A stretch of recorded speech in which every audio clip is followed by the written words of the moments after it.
Hello there, you amazing viewers and subscribers, and welcome to a new Doctor Who review for today. So in this review, it is a Big Finish review on the known as the very first box set I ever bought for Big Finish, known as Doctor Who The Time War 1. I need to get the other Time War stories really before I can do a whole story about the 8th Doctor being in the Time War video. So anyway, as you can tell, I have changed my room around, and this is my new Doctor Who corner. As you can see, I've actually put a few of my spare DVDs on here to try and keep these all into season order with the Blu-rays. So I've kind of updated it. There's even got the Big Finish audios underneath now. So anyway, talking about Doctor Who, the Time War 1 box set. And is it a good box set? I absolutely enjoyed it.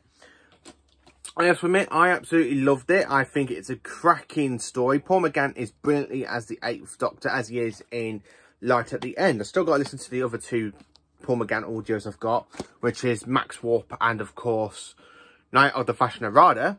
So, what can I tell you about Doctor Who, the 8th Doctor, Time War 1? How does it play into the 8th Doctor's life, being in the Time War? So, as we all know from Night of the Doctor, basically the 8th Doctor is trying to avoid the Time War.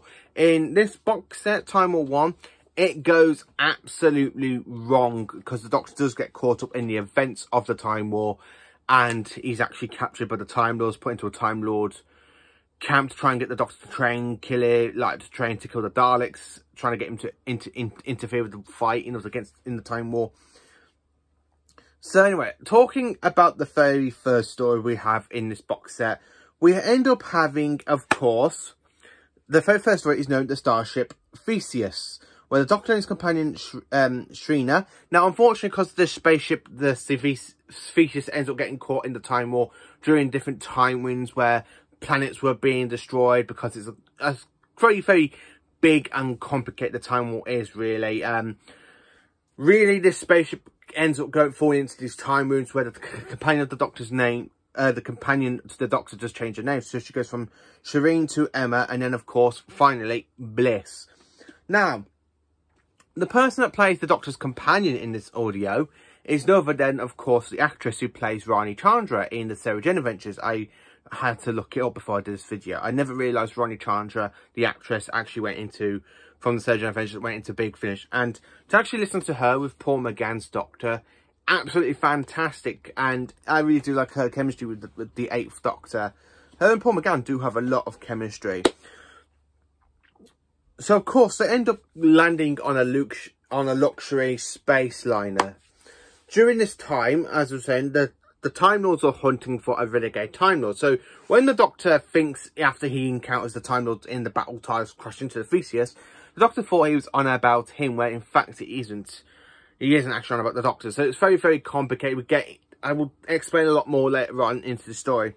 And then, of course, after the Theseus ends up crash landing on a planet in the middle of a Dalek battle. So the Daleks find the Theseus and basically makes it crash land onto the planet, which leads into the next story, Echoes of the War. So, of course, with the time rooms basically appearing in and out of this story, in this audio story, how can I say this? There's one Dalek in it that ends up getting badly damaged and doesn't get his memory back until it gets into the safe zone, and then it realises it is a Dalek. And then the TARDIS is basically battered, really. The console room isn't really in there because of the time rooms. So it's just like an empty police box shout, like it was in Father's Day in Series 1 with Christopher Eccleston's Doctor, where, you know, with the Reapers, with the time paradox and stuff. So basically it's a bit like that. So the TARDIS ends up taking out the inside of the outside just so she can fully repair. So the Doctor's TARDIS does end up getting really battered and damaged in this very first story for Paul McGann's Doctor. Now, listen to the sound effect of the TARDIS. It's absolutely amazing. Because it sounds like they literally went back to the TV movie, got the sounds of the way his TARDIS is, with the mutilation sound and the way it's inside. I really can actually hear the way it is from the beginning of this audio, where it's like, I could just imagine the TV movie TARDIS being at the beginning of this audio, where at the end of this audio, the TARDIS basically changes, because when I'm literally listening to the final story, I hear a few bits like from Eccleston's TARDIS and Tennant's TARDIS. So I do really think this is the story where it changes from the Paul McGann one into the War Doctor in Day of the Doctor's TARDIS console room. So that's pretty good, really. I really do enjoy that. Then, of course, as it realises that they are the Daleks, and the Daleks are trying to exterminate the Time Lords and everything, basically the Doctor gets captured in the next story known as the Conscript, and is this a fantastic audio? No, I really find this one the most boring one out of this audio. Still got some good stuff to listen to, like when the time's telling the Doctor off and the Doctor's just not paying attention, and she goes, "I will make people do a push-up, Doctor, until you make me a disintegrator gun." And the Doctor's there goes, "All right, all right, all right." I love the fact when the Doctor's there talking and literally building a weapon, goes, "Oh, you want to see weapons? Here's one I made earlier. It's a sonic screwdriver." I really love the way the Doctor just does that, and it's like, "You will build me a time gun, Doctor." I can't remember what they called it. I think it's a... So anyway, the 8th Doctor had to literally build this new gun for the Time Lords to leave the rest of Doctor's platoon alone. So they end up singing a kind of like a war chanvo where they're literally there walking into the training, and they goes, "I must kill the Daleks before they shout exterminate," something like that. I'm literally laughing at that because it absolutely seems ridiculous that the Time Lords are literally an army. Now listen to the sound effects when the Daleks do invade in the next story, which is known as One Life. It's absolutely fantastic because they literally took out the sound effects from the classic era of Doctor Who for the Time Lord weapons, which we hear them in literally Arc of Infinity, the 5 Doctors, then of course in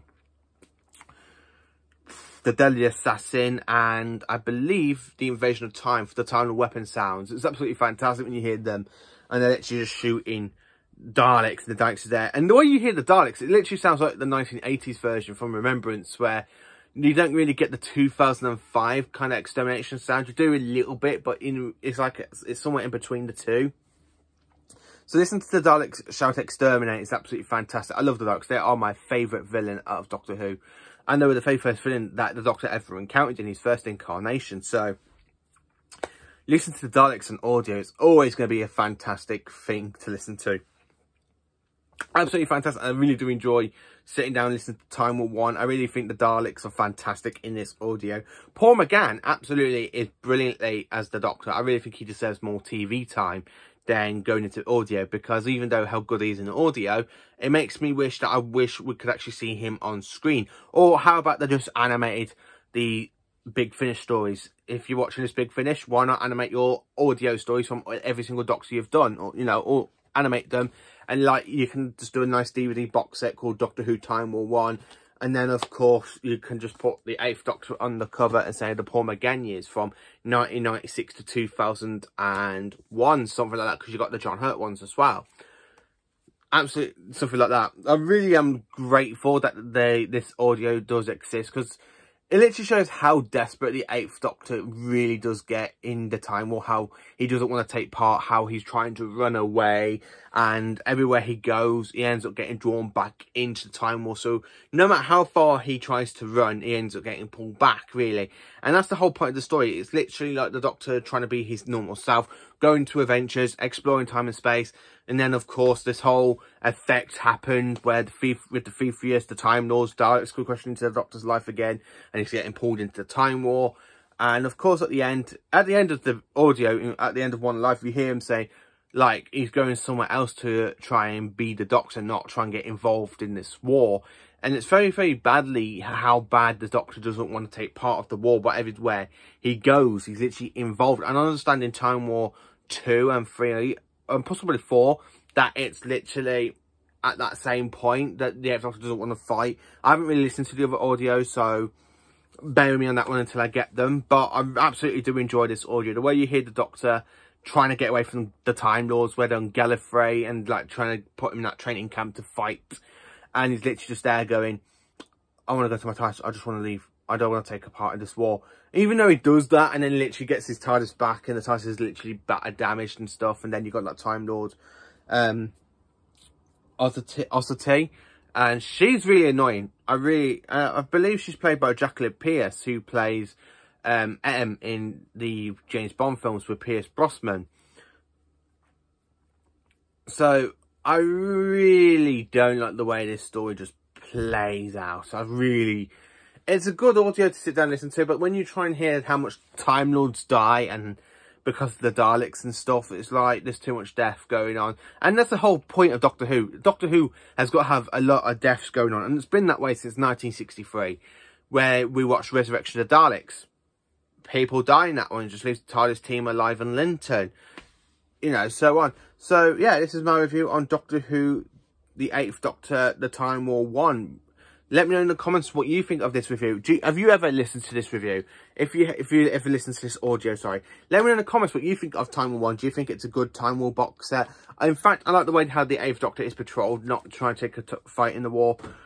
And I really, if they're going to stay on up to the Time War 4, with Paul McGann's Doctor, I kind of want that to lead into Night of the Doctor, and then regenerate into John Hurt's Doctor, and then we have got some new audios coming out with the War Doctor played by somebody else, because John Hurt unfortunately did pass away back in 2017. But we did get 4 audios of John Hurt's Doctor being in the Time War, so I'm quite looking forward to listening to them.